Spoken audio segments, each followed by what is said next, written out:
A very warm welcome to the next episode of the Raj podcast.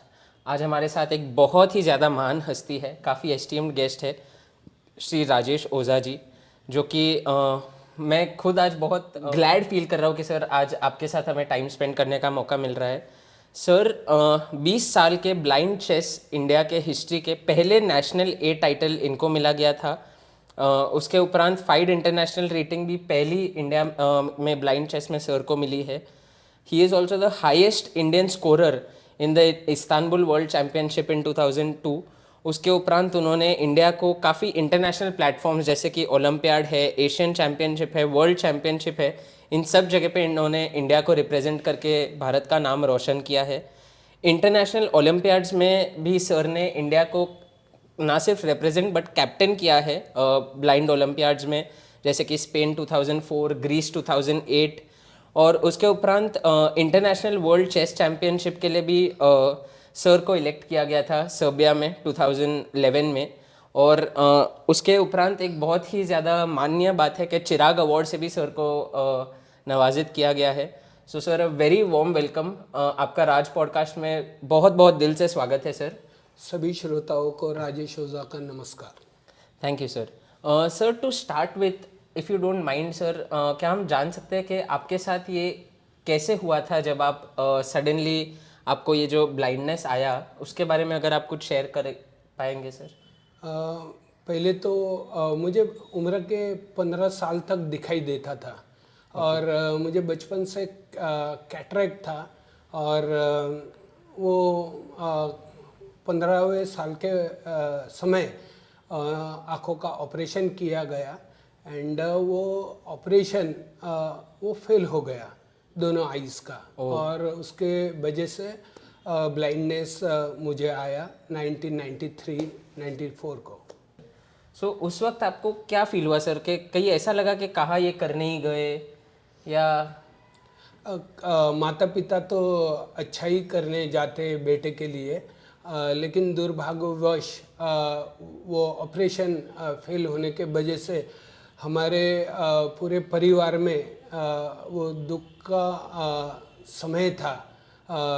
माता पिता और मेरे लिए भी कि कल तक मुझे सारी दुनिया दिखाई देती थी और सडनली आज अंधेरा छाया है और मैं देख नहीं पा रहा हूँ, तो डेफिनेटली ये समय जो था वो कठिन समय रहा।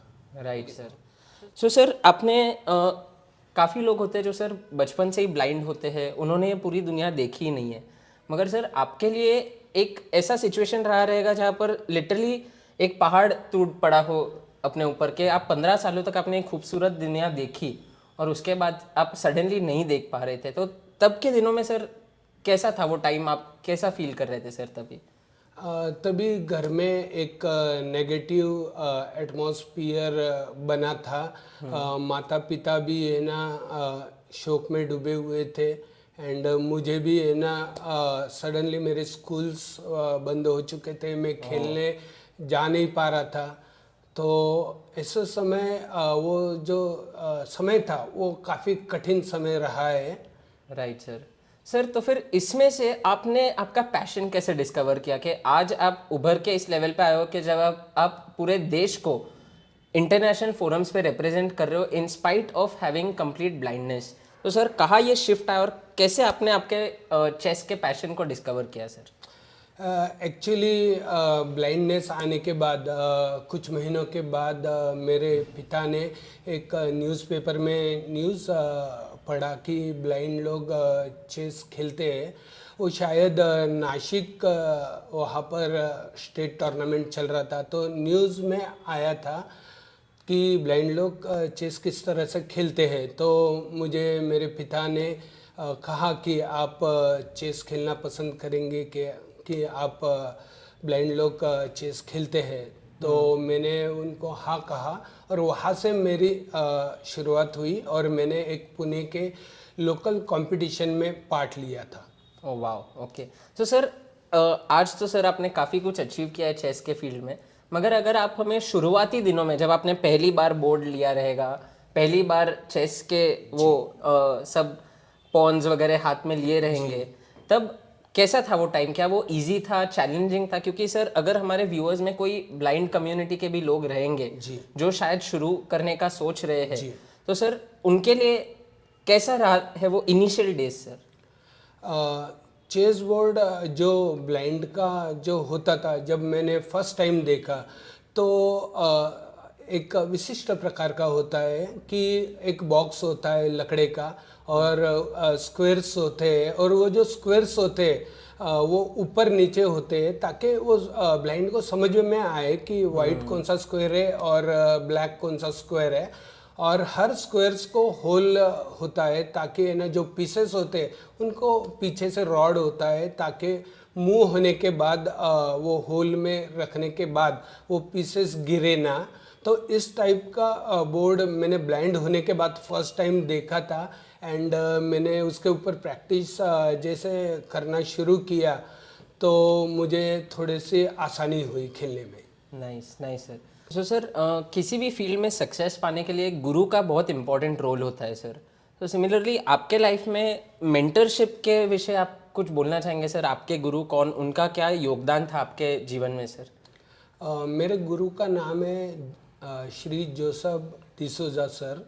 उन्होंने ना केवल मुझे गेम से इम्प्रूव किया, लाइफ में भी काफ़ी मेरे उतार चढ़ाव आए और वहाँ पर भी किस तरह से हमें स्टेबल रहना चाहिए वो भी शिक्षा मुझे उन्होंने दी। एंड उनका वो नहीं होते तो मेरे जीवन में इतनी ऊंचाइयाँ जो अचीवमेंट है वो नहीं बन पाते। Right sir, right sir. कोई ऐसी स्पेशल घटना जहाँ पर आपके गुरु ने आपको कोई सीख दी हो, या कोई ऐसा मोमेंट उनके साथ जो आपको बहुत याद हो सर? जब मैं नया नया चेस खेला करता था तो साइड में चेस क्लॉक भी लगाया जाता था, और मैं जब खेला करता था तो मेरा समय ज़्यादा जाता था और मैं क्लॉक ऊपर हार जाता था। तो किसी ने हमारे सर को सजेस्ट किया कि सर राजेश को ज़्यादा वक्त देना चाहिए खेलने के लिए, उन्हें दिखाई नहीं देता है। लेकिन हमारे सर ने ऐसा न करके मुझे सलाह दी कि आपने उतने ही टाइम में मैनेज करना है, प्रैक्टिस अपनी बढ़ाना है और इक्वलिटी से ही आपको खेलना है। और जैसे मैंने प्रैक्टिस उसके ऊपर शुरू की और इक्वलिटी के साथ खेलने लगा, और ऑटोमेटिकली प्रैक्टिस के वजह से मैं गेम जीतने भी लगा और उसमें कोई आगे जाके इशू नहीं आया। ये मेरे लिए एक फ्यूचर में काफ़ी है ना सर ने जो सलाह दी वो सराहनीय थी। वाह sir, that's really amazing. Start में आई कैन विजुअलाइज कि वो बहुत डिफिकल्ट रहा रहेगा जब सामने वाला सब कुछ देख पा रहा है, आप नहीं देख पा रहे। उसके बावजूद आपके गुरु जिस तरह स्ट्रांगली आपको ट्रेन किया, बहुत बहुत अमेजिंग बात है सर ये। सर एक काफ़ी क्यूरियोसिटी से एक क्वेश्चन था सर मेरा कि आजकल सर जो टीचर स्टूडेंट रिलेशनशिप है बाहर, काफ़ी अनफॉर्चुनेटली एक सैड स्टेट में, जहाँ पर टीचर्स बहुत मेहनत करती है, कोशिश करती है, मगर स्टूडेंट्स उनको इतना रिस्पेक्ट नहीं देते हैं। बाहर मैं स्कूल्स की बात कर रहा हूँ आजकल कि और टीचर्स को उसमें बहुत तकलीफ आती है। जी। आप sir in spite of being blind, इतने आपके आई थिंक हर साल 100 से ज़्यादा स्टूडेंट्स आपसे चेस सीखते हैं अक्रॉस 4 सेंटर्स, हज़ारों बच्चों को आपने ट्रेन किया है सर पिछले 20 सालों में। तो सर आप टीचर्स को क्या एडवाइस देना चाहेंगे कि कैसे इंस्पाइट ऑफ बीइंग ब्लाइंड बच्चे आपसे सीख पा रहे हैं और टीचर्स को प्रॉब्लम्स फेस हो रही है सर बच्चों को सिखाने में? बच्चों को यानी कि पढ़ाने के लिए हमेशा हमें पॉजिटिव सोच का सहारा लेना पड़ता है, और नेगेटिव और पॉजिटिव ऐसे दो तरीके हैं। लेकिन हमने देखा कि पॉजिटिव तरीके से बच्चे आगे बढ़ते हैं, और न केवल आगे बढ़ते हैं उनकी अचीवमेंट भी फास्ट हो जाती है। और कभी नेगेटिव चीज़ों के बारे में उनसे बात करनी नहीं चाहिए, टीचर ने इसका ख्याल रखना चाहिए, क्योंकि नेगेटिव चीज़ें आगे बढ़ने से रोकती है और पॉजिटिव चीज़ें हमेशा प्लेयर को आगे बढ़ाने में मदद करती है। Right sir. सर एक चीज़ खाली जाननी थी सर, आपका जो टीम है आप ऑलमोस्ट 100 जितने बच्चों को अक्रॉस 4 सेंटर हर साल आप चेस में तालीम देते हैं। तो सर आपकी कोई टीम है इसमें जो आपकी मदद करती है या आप अकेले ही मैनेज करते हैं? जी, इसमें मेरे साथ भारती मैडम है। वे पूरे इस टीम को हैंडल करते हैं। ओके। और वे हैंडल करने के वजह से मुझे मौका मिल जाता है कि मैं प्लेयर ऊपर ज़्यादा कंसंट्रेट कर पाऊँ और उन्हें अच्छे से पढ़ा पाऊँ। बिकॉज़ मैडम ये जो चारों सेंटर है वो मैडम हैंडल करते हैं। टाइम का मैनेजमेंट हो या टीचर का, तो कितने टीचर्स हैं सर ऐसे आपके? अराउंडिंग 10 टीचर है ना एक सेंटर पर होते हैं। ओके। एंड वो सारे हैंडल भारती मैम करते हैं। और पेरेंट्स से बात करना या टीचर से है ना जाके है ना बच्चों के बारे में प्रोग्रेस पूछना, ये सारा प्राइमरी लेवल मैडम है ना संभालते हैं। तो सर हर हर कामयाब मर्द के पीछे एक औरत का हाथ होता है ऐसा बोला जाता है सर।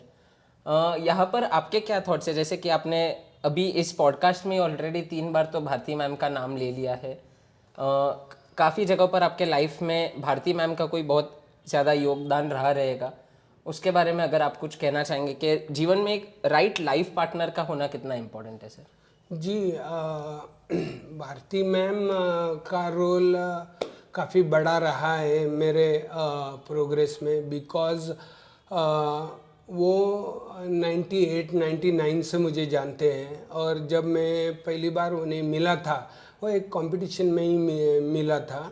एंड उनका पहले से ही हेल्पिंग नेचर रहा है। काफ़ी टूर्नामेंट में बच्चों को हेल्प करा करते थे, तो उसमें से मैं भी एक था। और उन्होंने या मैंने उनको काफ़ी करीब से जाना है।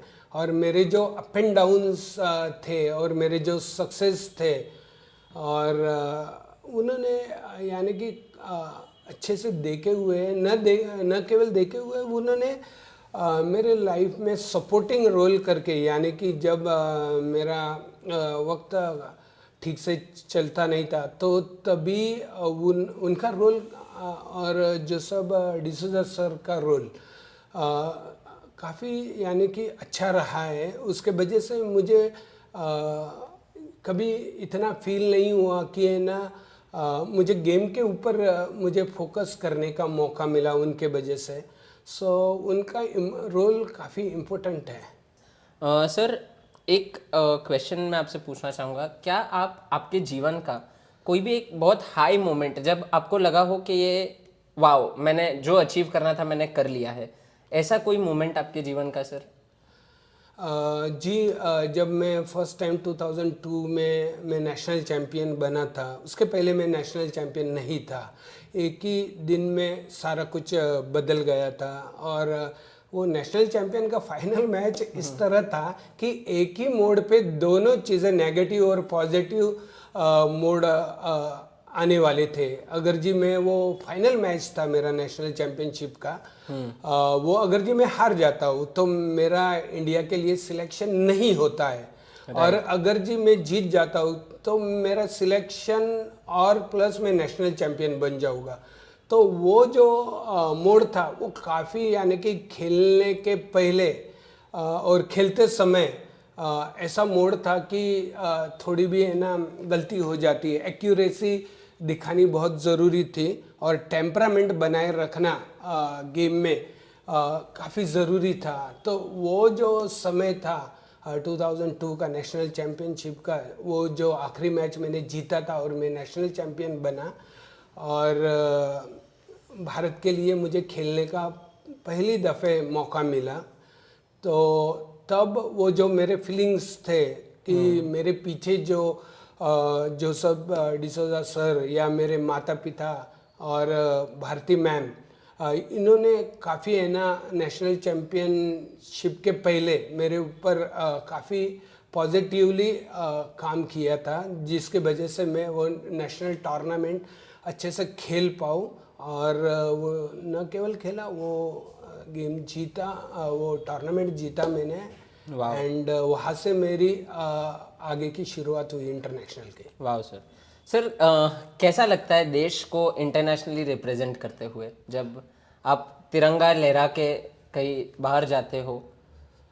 जी, जब हम इंडिया के लिए खेलते हैं तो तभी कोई राजेश ओझा खेलता है ऐसा नहीं, भारत खेल रहा है। और हार और जीत के पीछे इंडिविजुअल नहीं, हम अब भारत के लिए खेलते हैं।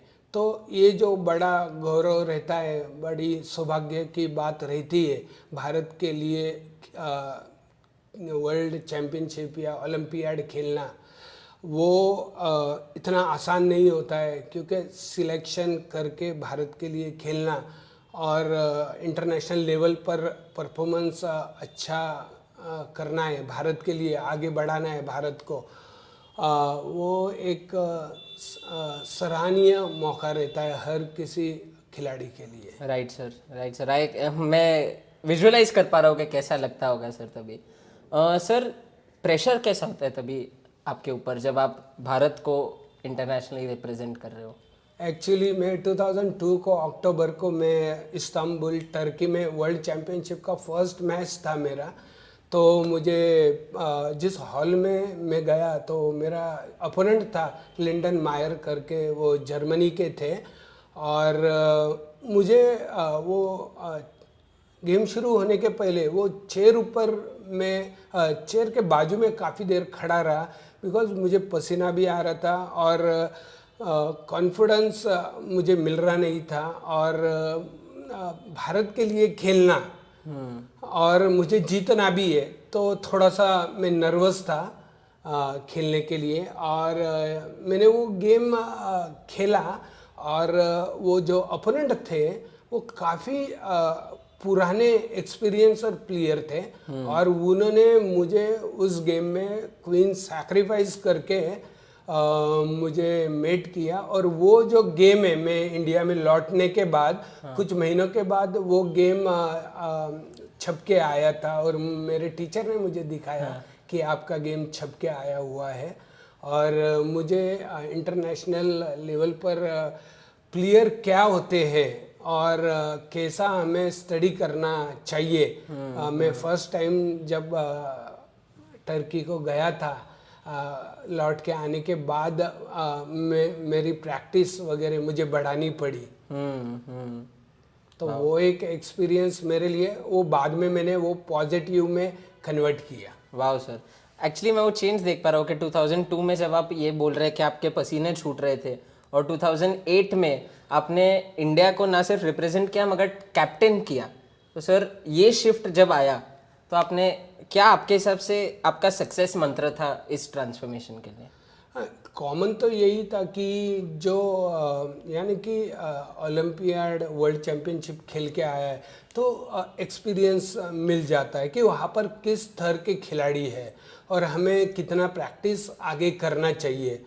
और 2008 तक तो बीच में ना 6 साल गुजरे थे और 6 साल में काफ़ी एक्सपीरियंस भी बढ़ गया था। उसके पहले मैं 2004 में स्पेन के लिए भी खेला था और 2006 में मैं ग्रीस में इंडिविजुअल वर्ल्ड चैम्पियनशिप के लिए भी खेला था। Right. तो जैसे हम टूर्नामेंट बाय टूर्नामेंट हम खेलने लगे, वैसे हमारा भी एक्सपीरियंस बढ़ने लगा और हमारा जो खेलने का स्तर है वो भी इम्प्रूव होता गया। वाह वाह, that's really inspiring sir. Sir if you don't mind, आप आपके जीवन का कोई एक ऐसा फेलियर बता सकते हो जिधर आपको लगा हो कि पहाड़ टूट पड़ा, आज ज़िंदगी ख़त्म हो गई, और उसमें से फिर आपने कैसे ओवरकम किया सर उसको? एक्चुअली मैं जब से 2002 से खेल रहा हूँ और 2011-12 तक लास्ट में सर्बिया में मैं बेलग्रेड सिटी में खेला।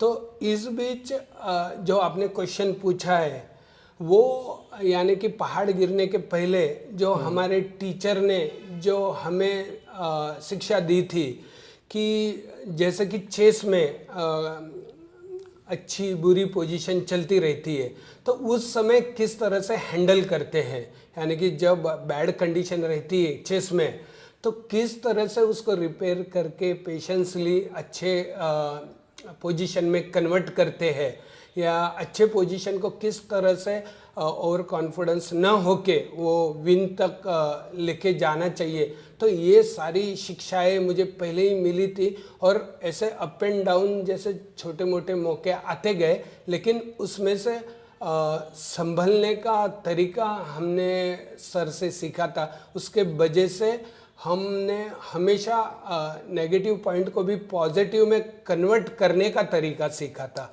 और हर पोजीशन एक जैसी रहती नहीं है। अगर जी बैड पोजीशन है तो वो टेम्पररी रहती है, परमानेंटली नहीं रहती, और गुड भी रहती है तो वो भी परमानेंटली गुड नहीं रहती है, टेम्पररी रहती है। क्या बात है सर, बहुत इंस्पायरिंग था सर ये। Sir if you don't mind, आपने भारत को इतना जो रिप्रेजेंट किया है, क्या आपको लगता है सरकार के तरफ से भी जो हमारे स्पेशली एबल्ड स्पोर्ट्समैन है, चैंपियंस है, उनके लिए इतना सपोर्ट मिलता है सर सरकार की तरफ से? जी नहीं, जब मैं खेला करता था 2002 में, जब फर्स्ट टाइम मैं वर्ल्ड चैम्पियनशिप के लिए सिलेक्ट हुआ था, लेकिन तभी स्पॉन्सरशिप इकट्ठा करके हमें इंटरनेशनल टूर को जाना पड़ता था। तो तब कोई गवर्नमेंट से ऐसी सुविधा नहीं थी कि ना सिलेक्टेड प्लेयर को गवर्नमेंट थ्रू अनुदान दिया जाता है। तो अभी हालांकि मोदी सरकार आने के बाद वो सारी सुविधाएं हो चुकी है, और जब इंटरनेशनल को प्लेयर जाता है तो डायरेक्टली उनके अकाउंट में वो सारी चीज़ें जो रहती है वो ट्रांसफ़र हो जाती है, और प्लेयर को खाली अभी गेम ऊपर फोकस करना होता है, क्या बात ताकि ना भारत तरक्की कर पाए। तो ये सर मतलब मोदी सरकार ने काफ़ी अच्छा काम किया है सर। ये कदम उठाया है, ज़रूर खिलाड़ियों के लिए अच्छी बात है। बिकॉज जब मैं 2002 में गया तभी ऐसे कंडीशन थी कि मेरे पास तैयारी भी नहीं थी टूर्नामेंट को जाने की। तो तभी मुझे ब्लाइंड एसोसिएशन ने मुझे हेल्प किया था, एंड मैं मेरी तैयारी करके दी थी। तो ऐसे हालात रहे हैं, लेकिन अभी तो जब मेडल और ट्रॉफीज़ मिलते हैं तो ज़रूर भारत सरकार उनकी दखल लेती है। क्या बात है सर, काफ़ी अच्छी बात है ये। Sir coming to the last question sir, आपके हिसाब से जीवन में आध्यात्मिकता का क्या महत्व है सर? क्या आप आध्यात्मिकता में मानते हैं, और कैसे वो एक जन के लाइफ को इम्पैक्ट करता है सर? ज़रूर अध्यात्म तो सभी को, यानी कि इसमें से कोई छूटा नहीं है। सभी को शांति चाहिए रहती है। कोई पैसे से, कोई अचीवमेंट से परमानेंट शांति नहीं मिलती है। शांति के लिए ध्यान करना पड़ता है, और अपने आप को जानना होता है कि मैं कौन हूँ। लेकिन हम जो संसारी रहते हैं, हमारा जो जीवन रहता है उसमें हम इतना वक्त दे नहीं पाते अध्यात्म को। लेकिन ज़रूर अगर जी हम ऐसे काम करें जिसके वजह से हमें सेटिस्फेक्शन मिले और सामने वाले को खुशी मिलती हो, तो हम संसार में भी रह के अध्यात्म को पा सकते हैं। क्या बात है sir, very nice sir. Sir thank you so much, आपने जो आपका टाइम निकाला, आपके जीवन के काफ़ी इंसाइट्स हमारे साथ शेयर किए। कोई लास्ट मैसेज जो आप ऑडियंस को देना चाहेंगे सर आपके तरफ से? देखिए, इंसान कितना भी बड़ा हो जाता है, लेकिन हमारे साथ जो चले हैं उनको कभी भूलना नहीं चाहिए। सबका उसमें कंट्रीब्यूशन काफ़ी बड़ा होता है। जैसे कि मेरे जीवन में मेरे गुरुजी का या भारती मैम जो मेरे साथ पूरा लाइफ दिया है उन्होंने, तो पूरा ऐसे नहीं बोल सकते कि मेरे वजह से मैंने ये सारी अचीवमेंट की है। उसमें से सब फ्रेंड सर्कल का कंट्रीब्यूशन है और माता पिता का है। तो इनमें से कुछ भी हिस्सा कम करे तो राजेश ओझा इसमें कहीं दिखाई नहीं देगा। तो इन लोगों के वजह से आज मैं सब कुछ हूँ। तो ये नहीं भूलना चाहिए कि हमारे प्रोग्रेस के पीछे हमारे सराउंडिंग जो सर्कल रहता है उनका काफ़ी बड़ा रोल रहता है। क्या बात है sir, absolutely truly sir. Thank you so much sir, आपने आपका कीमती समय निकाला आज हमारे पॉडकास्ट के लिए और काफ़ी लोगों को आई एम श्योर इससे काफ़ी इंस्पिरेशन मिलेगा सर। लास्ट क्वेश्चन सर, आपका कैसा एक्सपीरियंस रहा सर आज हमारे साथ इस पॉडकास्ट पे? मुझे पुरानी यादें 25 साल 20 साल पुरानी यादें दोबारा से ताज़ा हो गई और मुझे ऐसा फीलिंग आ रहा है उस समय का कि उस समय का जो दौर चल रहा था उसमें से मैं किस तरह से जा रहा था और आज का जो दौर है वो कैसा है। और आज आपके सामने जो बैठा हूँ मेरा सौभाग्य है कि मैं आज आपके सामने ना इंटरव्यू दे रहा हूँ और मैं सभी का शुक्रिया अदा करूँगा। Thank you so much sir, thank you. So to our viewers, आज काफ़ी इंटरेस्टिंग एपिसोड रहा जहाँ हमने राजेश ओझा सर के जीवन के काफ़ी सीक्रेट्स, उनके फेलियर्स, उनके सक्सेसेस, किस तरह कोई भी सिचुएशन में नेगेटिव एटीट्यूड के जगह पॉजिटिव एटीट्यूड रख के आगे बढ़ना चाहिए, काफ़ी कुछ हमें जानने मिला और सर से काफ़ी इंस्पिरेशन मिला। So thank you so much sir. खास सभी व्यूअर्स को रिक्वेस्ट है कि प्लीज़ हमारे चैनल को सब्सक्राइब ज़रूर कीजिएगा, जिससे हम ऐसे और इंटरव्यूज़ और पॉडकास्ट आप तक ला पाएंगे। शुक्रिया। Thank you.